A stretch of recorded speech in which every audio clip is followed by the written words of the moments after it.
আসসালামু আলাইকুম, মীর তৌফিক হোসেন স্বাগত জানাচ্ছি এনটিভির মধ্যরাতের খবরে। ক্রাউন 7 শিরোনাম দেখছিলেন, এবার বলছি পুরো খবর।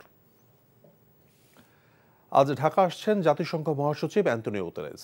বাংলাদেশ সফরে রোহিঙ্গা সংকট সমাধান সর্বাধিক গুরুত্ব পাবে জানিয়ে প্রধান উপদেষ্টা প্রেস সচিব শফিকুল আলম বলেছেন, রোহিঙ্গা শরণার্থী শিবির পরিদর্শনকালে প্রধান উপদেষ্টা এবং জাতিসংঘ মহাসচিব 1 লাখ রোহিঙ্গার সঙ্গে ইফতার করবেন।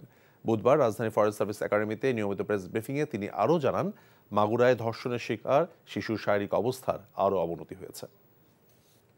যৌন নির্যাতনের শিকার হলেন, তার হেলথের একটু আপডেট আপনাদেরকে জানাই। আমাদের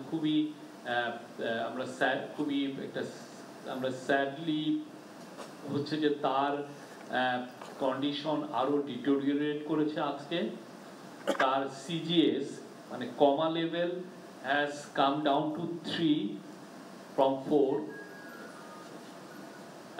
Brain stem and pupil reflex are lower than yesterday, and আমাদের ডাক্তাররা সিএমএইচ এর তারা প্রাণান্তর চেষ্টা করছেন। এই ঈদে জামা জুতো অ্যাকসেসরিজের ডিসকাউন্ট।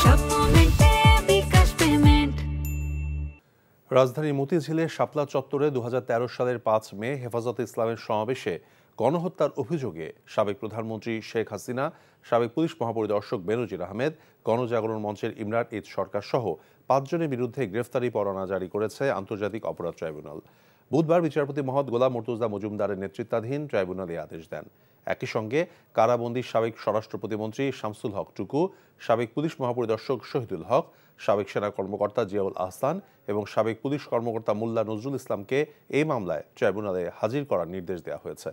আগামী 12 মে তাদেরকে হাজির করতে এবং তদন্ত প্রতিবেদন দাখিল করতে আদেশ দিয়েছেন ট্রাইব্যুনাল।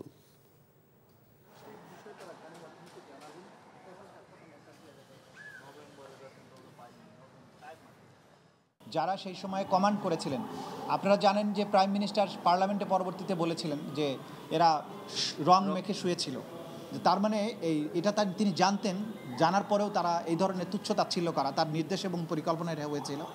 স্বরাষ্ট্রমন্ত্রী, স্বরাষ্ট্র প্রতিমন্ত্রী, আইজিপি, র্যাবের প্রধান, এডিজি অফ পুলিশের ঊর্ধ্বতন কর্মকর্তারা তারা প্ল্যান করে এটা করেছিলেন। সেই কারণে প্রথমে আমরা টপ কমান্ডারদেরকে বিচারের মুখোমুখি করতে চাই। সে কারণেই টপ কমান্ডারদের বিরুদ্ধেই আজকে গ্রেপ্তারি পরোয়ানা চাওয়া হয়েছে এবং সেটাই জারি হয়েছে আজকে। ভোটে ভয় পায় বলে সংস্কার সহ নানান ছলে নির্বাচন পেছানোর ষড়যন্ত্র করছে একটি মহল। খিলগাঁয়ে বিএনপির এক সভায় এমন মন্তব্য করেছেন বিএনপির স্থায়ী কমিটির সদস্য মির্জা আব্বাস। আর বাড়িধারায় আরেক অনুষ্ঠানে বিএনপির স্থায়ী কমিটির সদস্য সালাউদ্দিন আহমেদ বলেছেন, ফ্যাসিবাদের চক্রান্ত বন্ধ হয়নি, এ কারণে একটি শক্তিশালী সংসদ দরকার। নিয়ামুল আজিজ সাদেকের রিপোর্ট।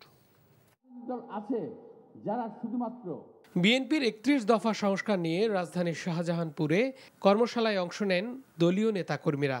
সেখানে মির্জা আব্বাস বলেন, জয়ী হতে পারবে না বলে একটি দল নির্বাচন চায় না। আওয়ামী লীগের চাঁদাবাজরা বিএনপিতে ঢুকে পড়েছে, তাদের ঠাঁই না দেওয়ার অঙ্গীকার করেন তিনি।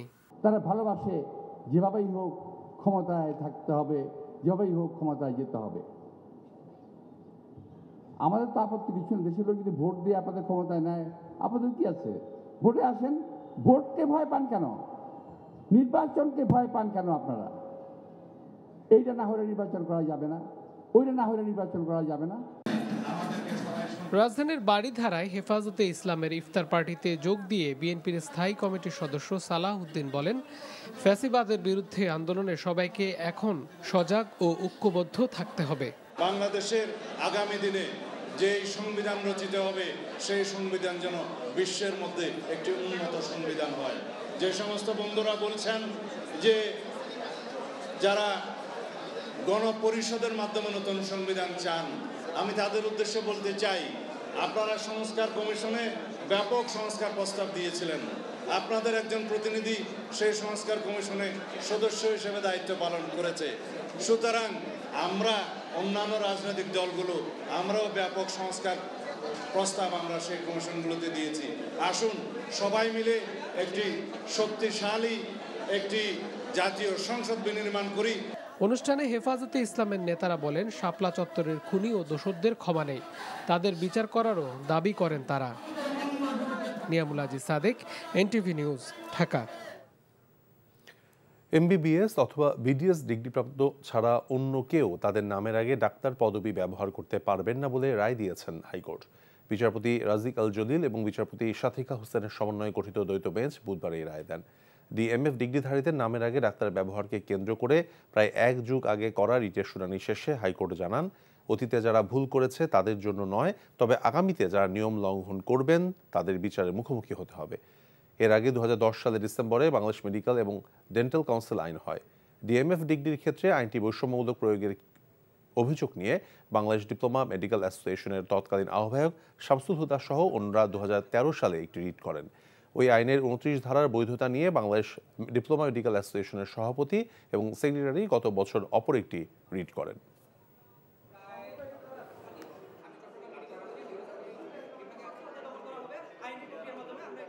এমবিবিএস এবং বিডিএস বাদে যে কেউ ডাক্তার লিখতে পারতো। তো আজকে সেই মাহেন্দ্রক্ষণ, আজকে সেই রিটটি খারিজ হয়েছে এবং আমরা সবাই খুশি আলহামদুলিল্লাহ। এবং এই রিটটি খারিজ হওয়ার মাধ্যমে আজ থেকে এমবিবিএস এবং বিডিএস ছাড়া, কোনো গ্রাজুয়েট ছাড়া কেউ ডাক্তার লিখতে পারবে না। 5 দফা দাবিতে দ্বিতীয় দিনের মতো দেশব্যাপী কর্মবিরতি এবং ক্লাস বর্জন কর্মসূচি পালন করছেন ইন্টার্ন চিকিৎসক এবং মেডিকেল শিক্ষার্থীরা। এর মধ্যে হাইকোর্ট একটি দাবির পক্ষে আদেশ দিলেও বাকি দাবিতে তারা আন্দোলন অব্যাহত রাখার ঘোষণা দিয়েছেন। ইন্টার্ন চিকিৎসকদের কর্মবিরতির ফলে হাসপাতালে বহির্বিভাগে চিকিৎসা সেবা ব্যাহত হয়, ফলে ভোগান্তিতে পড়েন সেবাগ্রহীতারা। নজরানা চৌধুরীর রিপোর্ট। এই ঈদে জামা জুতো অ্যাক্সেসরিজের ডিসকাউন্ট।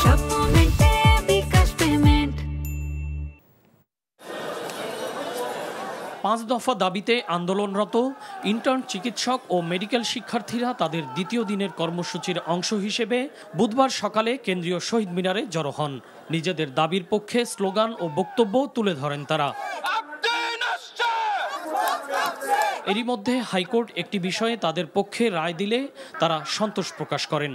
একই সাথে হুঁশিয়ার করে দেন তাদের বাকি দাবিগুলো পূরণ না হওয়া পর্যন্ত আন্দোলন চালিয়ে যাওয়ার। কে ডাক্তার আর কে ডাক্তার না, এটা তো সাধারণ মানুষের জানানো উচিত। তো আপনি যদি এখন একজন ম্যাথসকে ডাক্তার স্বীকৃতি দেন, তাহলে সাধারণ জনগণ কি নিউজ পাইলে আর কি চিকিৎসা পাবে? বাংলার মাটিতে সবসময় ডাক্তার হিসাবে শুধুমাত্র এমবিবিএস বিডিএসই সবসময় নামের আগে ডাক্তার ব্যবহার করুক। এত কষ্ট করছি আমরা, এত কষ্ট করে পড়াশোনা করার পরেও যদি আমাদের দাবি, এত যৌক্তিক একটা দাবি মানা না হয়, তাহলে আমার মনে হয় যে আমরা যদি রাজপথ ছেড়ে দিই তাহলে আমাদের নিজেদের উপর নিজেদের একটা অবমাননা করা হবে। বরিশাল মেডিকেল কলেজ হাসপাতালে সকাল থেকেই চিকিৎসকরা 5 দফা দাবি আদায়ের কর্মসূচি হিসেবে বহির্বিভাগে রোগী দেখা বন্ধ রাখেন। এর ফলে চিকিৎসা না পেয়ে অনেক রোগী বিপাকে পড়েন। আগে থাকতে এরা জানাই দেবে যে অমুক দিন বন্ধ থাকবে, লোকজন আইবে না, কিন্তু মানুষের তো বিভ্রান্তিতে কেন পালায়? টিকিট কেটে না, মেডিকেলের অবস্থা এই রকমের। এভাবে রমজান মাসে রোগীদের নিয়ে এসে ভোগান্তি করানো ঠিক হয় নাই। এদিকে চট্টগ্রামেও একই দৃশ্য। সরকারি বেসরকারি মেডিকেল কলেজের শিক্ষার্থীরা ব্যানার ফেস্টুন নিয়ে মানববন্ধন ও বিক্ষোভ কর্মসূচি পালন করেছে। বন্ধ রয়েছে হাসপাতালের বহির্বিভাগের কার্যক্রম। আজকে এত দূর থেকে আসলাম বুধবারে, আজকে কাউন্টার বন্ধ। কালকে রাত 3টার থেকে আসছি, কক্সবাজার থেকে আসছি, আজ ডাক্তার দেখাইতে পারে না। চিকিৎসকের দেখা নেই রাজশাহী মেডিকেল কলেজ হাসপাতালেও, তবে বহির্বিভাগের গেটের বাইরেই মানববন্ধন ও বিক্ষোভ কর্মসূচি পালন করে তারা। তাদের দাবির প্রতি একাত্মতা প্রকাশ করে যোগ দেন সিনিয়র চিকিৎসকরাও। ইমার্জেন্সি চিকিৎসা ব্যবস্থা চালু আছে, তো ইমার্জেন্সি চিকিৎসা ব্যবস্থা দিতে চিকিৎসকরা বিব্রতকর পরিস্থিতিতে পড়বে এবং তারা কিন্তু ইমার্জেন্সিতে চিকিৎসা দিবে না। 5 দফা দাবিতে ইন্টার্ন চিকিৎসক ও মেডিকেল কলেজের শিক্ষার্থীরা ক্লাস ও পরীক্ষা বর্জন করেছে খুলনা, রংপুর, সিলেট ও কুমিল্লায়ও। বন্ধ রয়েছে হাসপাতালগুলোর বহির্বিভাগ। তাদের দাবি পূরণ না করা হলে নতুন কর্মসূচি ঘোষণার হুঁশিয়ারিও দেন আন্দোলনকারীরা। নজরানা চৌধুরী, এনটিভি নিউজ, ঢাকা। রক্ত আর লাশের মিছিল দেশবাসী আর দেখতে চায় না বলে মন্তব্য করেছেন বাংলাদেশ জামায়াতে ইসলামীর আমির ডক্টর শফিকুর রহমান। বুধবার রাজধানীর পল্টনে বাংলাদেশ ইসলামী ছাত্র শিবিরের বিশিষ্টজনদের নিয়ে আয়োজিত এক ইফতার মাহফিলে মন্তব্য করেন তিনি। জামায়াতের আমির বলেন, 24-এর গণঅভ্যুত্থানের প্রত্যাশা এখনো পূরণ হয়নি। আগামীর বাংলাদেশ বিনির্মাণে সবাইকে এক থাকতে হবে। এ সময় শিবির সভাপতি বলেন, জুলাই আন্দোলনে সবার অবদানকে মর্যাদা দিতেই কারো তালিকা প্রকাশ করেনি বাংলাদেশ ইসলামী ছাত্র শিবির। বলেন, ভালো কাজগুলোকে আরও বেগবান করতে কাজ করছেন তারা। এ সময় পুলিশের উপর প্রকাশ্যে হামলার প্রতিবাদ জানিয়ে শিবির সভাপতি বলেন, যাদের কারণে ফ্যাসিস্ট মাথাচাড়া দিয়ে উঠছে সেই শাহবাগীরা আবারও জেগে উঠেছে, তাদের যে কোনো ষড়যন্ত্র রুখে দিতে হবে। ইফতার মাহফিলে বিভিন্ন ছাত্র সংগঠনের নেতৃবৃন্দ সহ বিশিষ্টজনেরা উপস্থিত ছিলেন।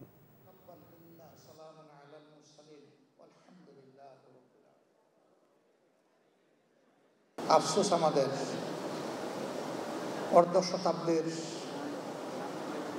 চাইতেও বেশি সময় আমরা স্বাধীনতার পর পার হয়ে এসেছি, কিন্তু আমরা আমাদের শিক্ষা প্রতিষ্ঠানগুলোকে আদর্শ চরিত্রবান দেশপ্রেমিক নাগরিক তৈরির কারখানায় আমরা পরিণত করতে পারিনি। শিক্ষা প্রতিষ্ঠানে অস্ত্র, রক্ত এবং লাশের মিছিল। লাকি আক্তার ও ফ্যাসিবাদের দোষরদের গ্রেফতার, 3 মাসের মধ্যে ধর্ষণের বিচার নিষ্পত্তি সহ 5 দফা দাবি আদায়ে শাহবাগে অবস্থান কর্মসূচি শুরু করেছে ইনকিলাব মঞ্চ। দাবি আদায় না হওয়া পর্যন্ত শান্তিপূর্ণ আন্দোলন চলবে বলে ঘোষণা দেন ইনকিলাব মঞ্চের মুখপাত্র শরীফ ওসমান হাদি। বুধবার বিকেলে রাজধানীর শাহবাগে জাতীয় জাদুঘরের সামনে মানববন্ধন থেকে এই ঘোষণা দেন তিনি।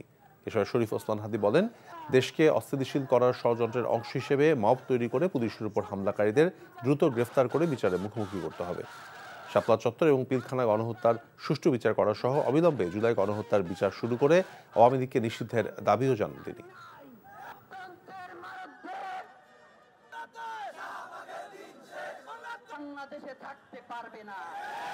খুনি গণহত্যাকারী শাহবাগী লাকিকে গ্রেফতার করার আগ পর্যন্ত, গণহত্যাকারী খুনি আওয়ামী লীগকে নিষিদ্ধ করার আগ পর্যন্ত বাংলাদেশের আপামর জুলাই জনতা এই শাহবাগে লাগাতার অবস্থান কর্মসূচি ঘোষণা করছে।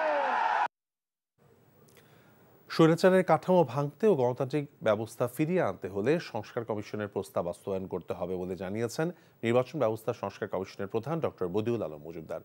বুধবার রাজধানীর আগারগাঁয়ে মুক্তিযুদ্ধ জাদুঘরে নারী দিবস উপলক্ষে আয়োজিত এক আলোচনা সভা শেষে সাংবাদিকদের প্রশ্নের জবাবে তিনি কথা বলেন। নির্বাচন ব্যবস্থা সংস্কার নিয়ে যেসব প্রস্তাবনা দেওয়া হয়েছে তা আলোচনার মাধ্যমে বাস্তবায়ন প্রয়োজন বলেও মন্তব্য করেন বদিউল আলম মজুমদার। কন্যা শিশু অ্যাডভোকেসি ফোরাম আয়োজিত সেমিনারে নারীর প্রতি সহিংসতা বন্ধে সামাজিক প্রতিরোধ গড়ে তোলার পক্ষে মত দেন বক্তারা।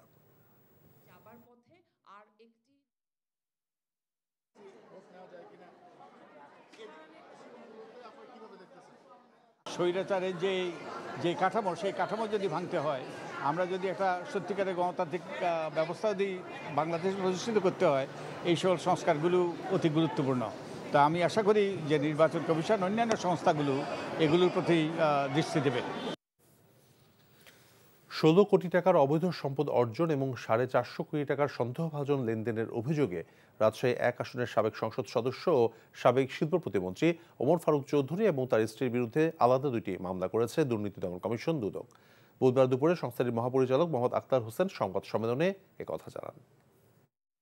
মোহাম্মদ ওমর ফারুক চৌধুরী, সাবেক সংসদ সদস্য রাজশাহী 1 ও সাবেক প্রতিমন্ত্রী শিল্প মন্ত্রণালয়, 13 কোটি 61 লক্ষ টাকারও বেশি মূল্যের সম্পদ অর্জন এবং দখলে রাখা এবং নিজ প্রতিষ্ঠানের নামেও 57টি ব্যাংক হিসাবে 445 কোটি টাকারও বেশি সন্দেহজনক লেনদেন করে মানি লন্ডারিংয়ে সম্পৃক্ত অপরাধ অনুসন্ধানকালে প্রমাণিত হয়েছে। এই কারণে একটি মামলা রুজুর সিদ্ধান্ত গৃহীত হয়েছে। সিলেটের সীমান্তে 12 কোটি টাকার ভারতীয় চোরাই পণ্য জব্দ করেছে বিজিবি। বুধবার সিলেটের গোয়াইনঘাট উপজেলার সীমান্ত এলাকায় অভিযান চালিয়ে শুল্ক ফাঁকি দিয়ে ভারত থেকে আনা এসব পণ্য জব্দ করেছে বিজিবি। সিলেট প্যাট্রোলিয়নের 48 বিজিবির অধিনায়ক লেফটেন্যান্ট কর্নেল মোহাম্মদ নাজমুল হাসান জানান, তাদের একটি টহল দল গোয়াইনঘাট উপজেলার প্রতাপপুর সীমান্তের বিভিন্ন স্থানে অভিযান চালিয়ে এসব পণ্য জব্দ করে। ঊর্ধ্বতন সদর দফতরের নির্দেশনা অনুযায়ী সীমান্তে চোরাচালান প্রতিরোধে বিজিবির আভিযানিক কার্যক্রম এবং গোয়েন্দা তৎপরতার অব্যাহত রয়েছে বলে জানান তিনি।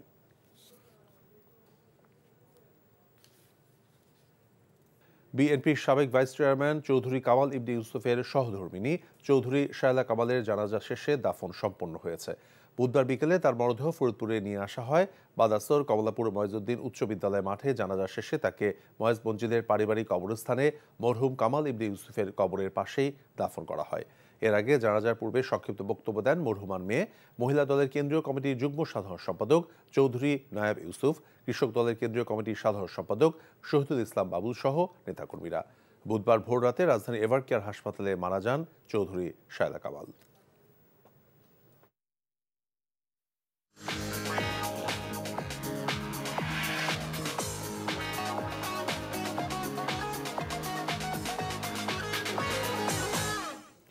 মার্কেন্টাইল ব্যাংক অর্থনীতির খবর। প্রধান উপদেষ্টা প্রেস সচিব শফিকুল আলম বলেছেন, শুধু এনবিআরকে কার্যকর পদক্ষেপ নেওয়ার তাগিদ দিয়ে বা সিগারেটের দাম বাড়িয়ে তামাক নিয়ন্ত্রণ সম্ভব নয়। এজন্য সম্মিলিতভাবে সামাজিক সচেতনতা বাড়ানো দরকার বলে মনে করেন তিনি। বুধবার সকালে রাজধানী পুরানা পল্টনে ইকোনমিক রিপোর্টার্স ফোরাম মিলনায়তনে আয়োজিত সাংবাদিক কর্মশালায় এই কথা বলেন তিনি। আসন্ন 2025-26 অর্থ বছরের বাজেটে তামাক পণ্যের কার্যকর কর আরোপ এবং মূল্যবৃদ্ধি নিয়ে কর্মশালা অনুষ্ঠিত হয়। এ সময় তামাকের স্বাস্থ্য ঝুঁকি বিবেচনায় নিয়ে এর ব্যবহার কমিয়ে আনতে যথাযথ কর আরোপ এবং মূল্যবৃদ্ধির দাবি জানানো হয়। তামাক নিয়ন্ত্রণের ক্ষেত্রে সিগারেটের সকল স্তরের দাম একই করার প্রস্তাব রাখা হয়। এছাড়া দেশে তামাক চাষ বন্ধের পাশাপাশি বিদেশি সিগারেট বাজারজাতকরণের ক্ষেত্রে সরকারের হস্তক্ষেপ কামনা করেন বক্তারা। দেশে বিদ্যমান কর কাঠামো জটিল উল্লেখ করে তা তামাক ব্যবহার নিরুৎসাহিতকরণের জন্য যথেষ্ট নয়। এজন্য তামাক নিয়ন্ত্রণ এবং আইন সংশোধনের কথাও বলেন তারা।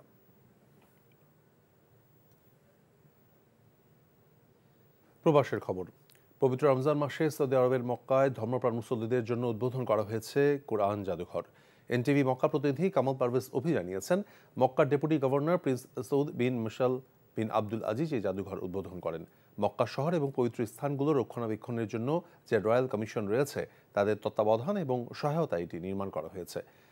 এখানে রয়েছে কোরআনের দুর্লভ এবং ঐতিহাসিক কিছু পাণ্ডুলিপি। তবে ওই জাদুঘরের অন্যতম আকর্ষণ ইন্টারঅ্যাক্টিভ ভিজুয়াল প্রদর্শনী, যার মাধ্যমে দর্শনার্থীরা জানতে পারবে শুরুর দিকে কিভাবে পবিত্র কোরআন শরীফ লেখা শুরু হয় এবং কোন প্রক্রিয়ায় এগুলো যুগ যুগ ধরে সংরক্ষিত হয়ে আসছে। কোরআন জাদুঘর প্রকল্পে সৌদি কাফি জাদুঘর, সাংস্কৃতিক গ্রন্থাগার এবং হেরা পার্ক অন্তর্ভুক্ত, যা রমজান মাস জুড়ে সবার জন্য উন্মুক্ত থাকবে।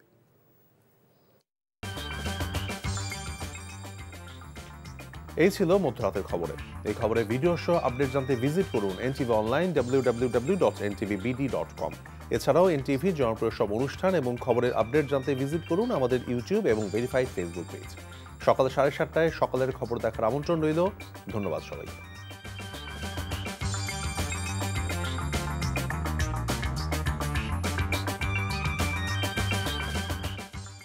এই ঈদে জামা জুতো অ্যাক্সেসরিজের ডিসকাউন্ট।